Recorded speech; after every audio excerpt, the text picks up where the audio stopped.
Good evening, and here's today's Homebrew Wednesday news.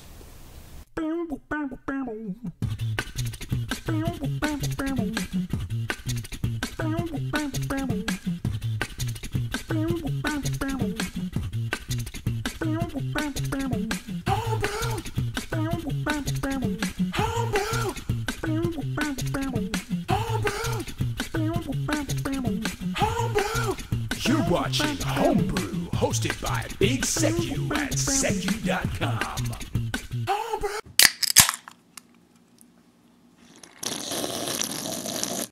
Happy Homebrew Wednesday, guys.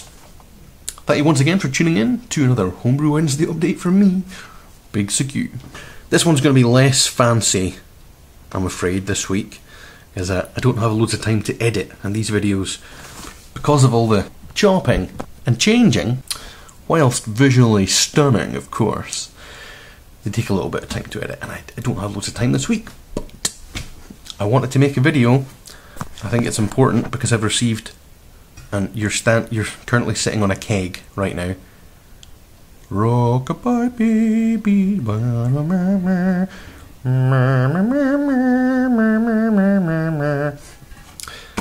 I get lots of comments saying that people look forward to my videos every week, so I've got to do one. Unless I fall off a ladder. Even when I fell off a ladder I did one. Anyway, so this week, my wheat beer, I have racked it to secondary yesterday. It took a bit longer than I thought it was going to do. Been a bit of a lazy bugger this week. But I've racked it now, and into that I have put 100 grams of Columbus and 100 grams of Centennial, in addition to the rind of 2 oranges, grated, finely grated, and about 13 grams, roughly half an ounce, of cracked coriander seeds.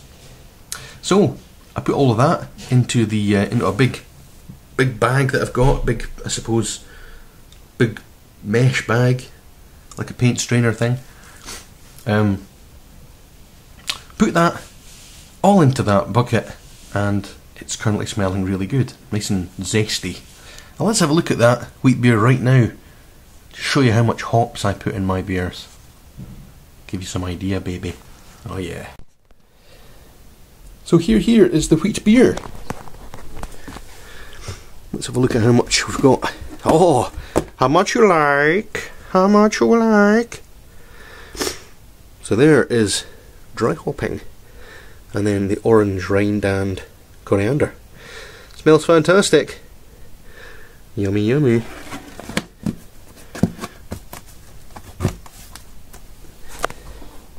The baked bean brew, which gives me the dry heave whenever I think about it. I'll prove it, watch.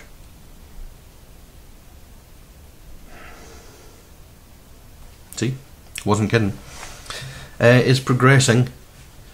I did prime it, but it didn't work because I used something other than just sugar to prime it. So that didn't work. So I had to put some sugar in, so it's going to take a bit longer to prime now. Hopefully. Well, I mean, it's going to take bloody awful either way, let's face it. My king keg and one of my kegs got damaged in the last few days since last time. So let's have a look at that just now. Maybe you can give me your opinion on what you think. Do I have any problems in future, or is everything cool in the gang? Let's look. Right, so there's my keg. Due to fun and frolics since last time, it has received damage. Now, I've not had a look inside as of yet.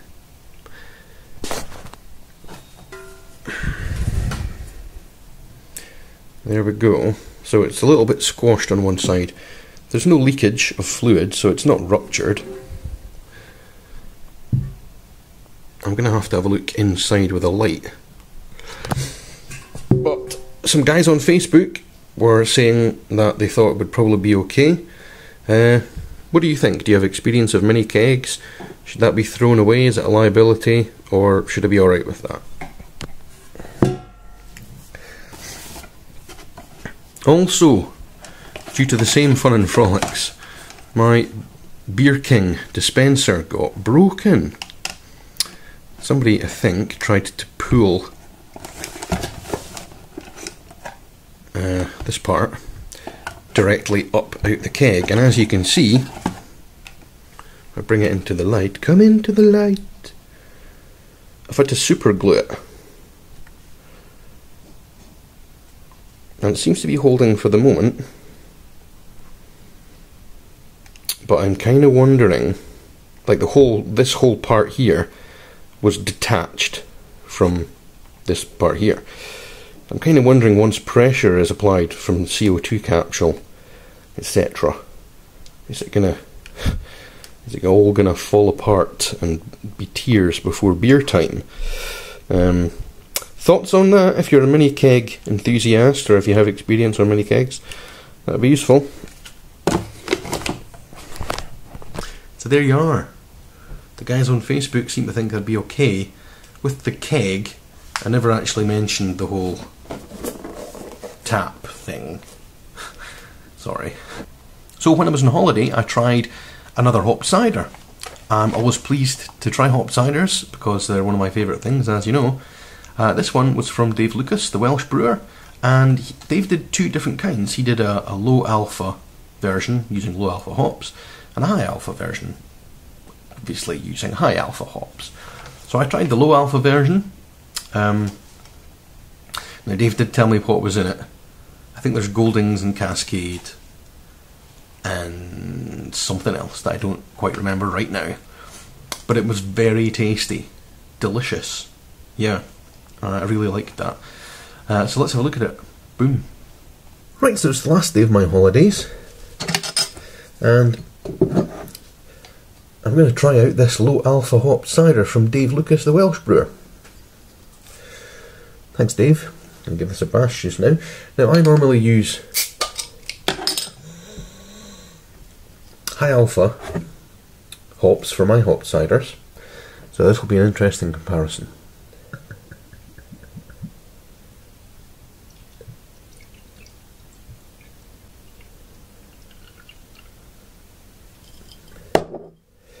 So there we are. Great label, by the way. I think it was Goldings Dave said he used for this. Correct me if I'm wrong on that. But I can smell hops, certainly. Perhaps not as powerful as a high alpha variety might have been, but they're definitely there.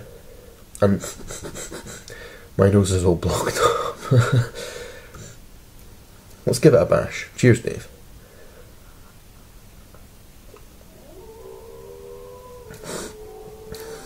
Oh, that's really good. You'd never know that it was a low alpha hop. 7%. Yeah, very nice. Yeah, it tastes a bit like the one I did with Columbus recently.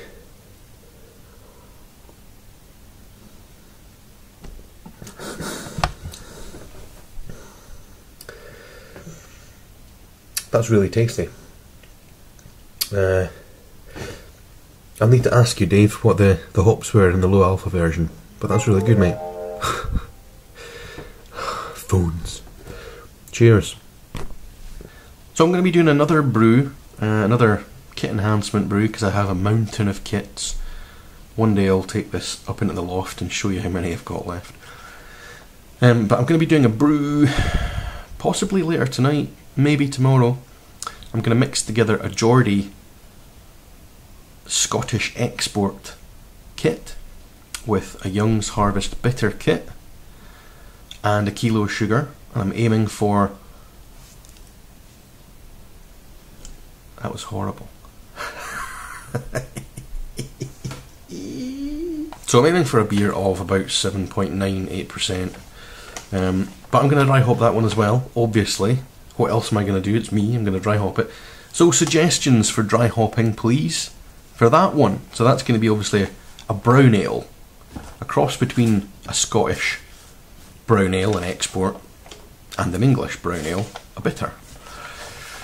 if you remember from last week, the hops that I have, which I'm not going to show you, but I have written down here, and the hops that we have to choose from, coincidentally, obviously I can't dry hop it with them, you know, with hops I don't have, are Stella, Pride of Ringwood, Summit, Cascade, Nugget, Centennial, Columbus. I've got a tiny bit of a tannum left. I'll probably just hoy that in there anyway. And I recently did a hop swap with Mr. Cosy B down there in Sheffield. I sent him some Etannum, and Cosy's going to be sending me back some Amarillo and some Citra. So by the time this brew's done, I would have thought those would arrive. Those are. Can't speak. Can't speak. Those are whole leaf rather than pellet. So I'll be shoving them in anyway, I suppose, without mulching them up. Anyway, suggestions in the comment section, please. Thank you for goodbye. Also, with my imminent arrival in the United States of America, that my wife's very excited about, I was wondering, I'm going to be trying my best to do a lot of craft beer reviewing, or at least a lot of craft beer drinking. So I need some suggestions. I want to try some Arrogant Bastard Ale.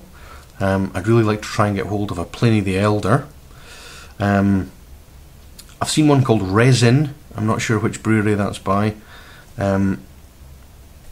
Hop Czar. But anyway, I need some suggestions. What do you think I should be looking for? And what specifically more relevant, I suppose, is what will be available in the Orlando area for me to buy, as far as craft beer is concerned. Right, cheers.